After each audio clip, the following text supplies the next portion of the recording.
Сәлеметсіздер ме балалар? Бүгінгі сабағымыздың тақырыбы Расул Ғамзатовтың «Ана тілі» өлеңі.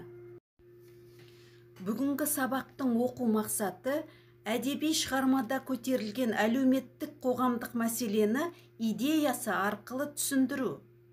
Балалар, авар халқының ұлы ақыны Расул Ғамзатовтың шығармашылығы туралы бейнежазбаны көрейік. Расул Ғамзатов Дағыстанның халық ақыны. Расул Ғамзатов жырлары қазақ жұртшылығына да жақсы таныс.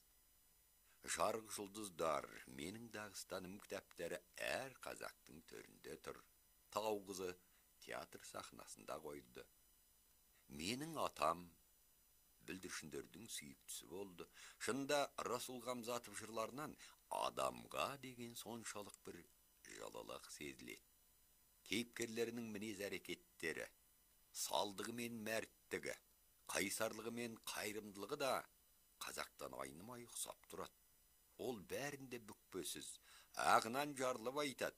Өзіне тән жазу мәнері, ұлттық бояуы, жеңіл әзіл бар Расул өлеңін жүз ақынның жырынан бірден айыруға болады.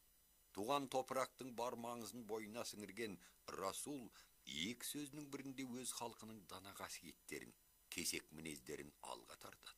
Ылғида ел мен жерге деген іңкәрлікті жырлайды. Ол бұрынғы аңыздар мен бесіктегі жазуларға дейін қисынын тауып құлпыртып, осы бір перзенттік құштарлықты уағыздайды. Әрі үлкен кішіге, тұрмыс тіршілігі әр түрлі адамдарға бірдей ұғымды тілмен табиғи түрінде шебер жеткізе біледі. Менің Дағыстаным революциядан кейін жастай оқу іздеп туған жерінен кетіп қалған дағыстандық суретші жайлы әңгіме. Кейін итальян қызына үйленіп, еліне қайта алмай қалады. Қартайған суретші қайда барса да туған жерін аңсап, сағынып зарығады. Сол сезімдерін сурет арқылы бейнелейді. Автор суретшінің сағынышын оның салған суреттер арқылы жеткізеді. Туған жер адам өмірінде киелі орын алатындығы, оны ешбір жермен айырбастай алмайтындығы әңгімеге арқау болады.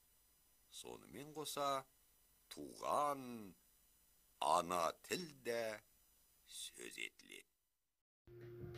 Ақын туралы алынған мәліметтерді топтастырамыз. Олай болса, ана тілі өлеңін мұқият тыңдаңдар. Адам деген не көрмейді түсінде, жатыр екен бүгін қабір ішінде. Дағыстанның кең аңғара күн ыстық, көкірегімде орнаған бір тыныштық. Аса өзен арқырайды жардырып, жұрт тараған, жалғыз мені қалдырып, мен жатырмын үнсіз туған жерімде, жер болады балғын тәнім менің де. Мен жатырмын қара жерге табына, өрмейді ешкім, келмейді ешкім маңыма. Тек қырандар шаңқылдайды шың жақта, бұғылар кеп ыңырсиды бір жақта. Кетті ғой деп қыршынғана жасында, жыламайды ешкім молам басында. Анам қайда, досым қайда күндегі жарым қалай жатқанымды білмеді. Бар адамнан жатырмын тек бөлөкмен, бір дауысты естіп қалдым кенеттен.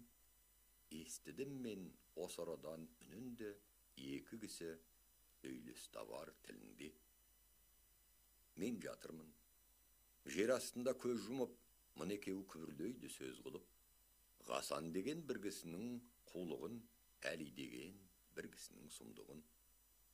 Естідім де сөзін ана тілімнің, бойым жылып лездемен тірілдім, балгер демес, дәргер демесем дейтін, өзімнің тілім екен сөйлейтін.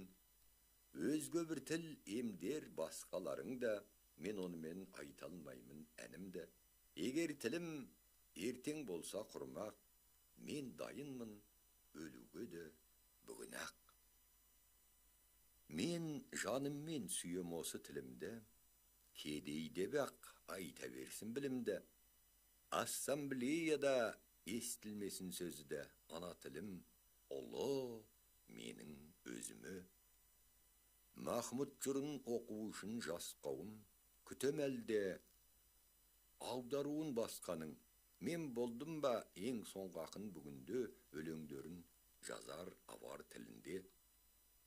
Мен сүйемін планетаның барлығын, өзен тауын әр көлі мен әр қырын. Мен сүйемін ұлы елімнің гүлін де, әлім шоны айттым авар тілінде. Қымбат маған елімнің бар даласы, Балтық пенен Сахалиннің арасы. Қайда болсын қиям оған жанымды туған жерден, қассын бірақ қабірді. Абар шәбір жазып қойған құлпытас, тұрса ауылда аварларда ұмытпас. Ескап жүрер кәрі жасы жақын кеп, мұнда Расул Ғамзатұлы жатыр деп.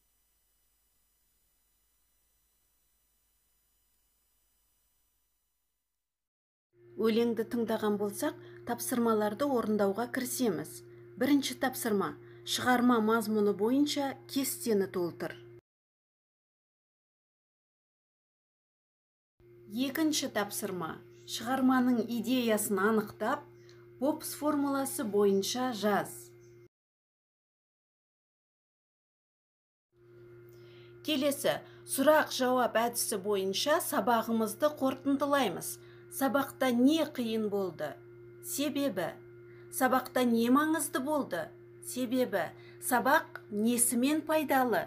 Себебі. Үйге тапсырма: өлеңді жаттау.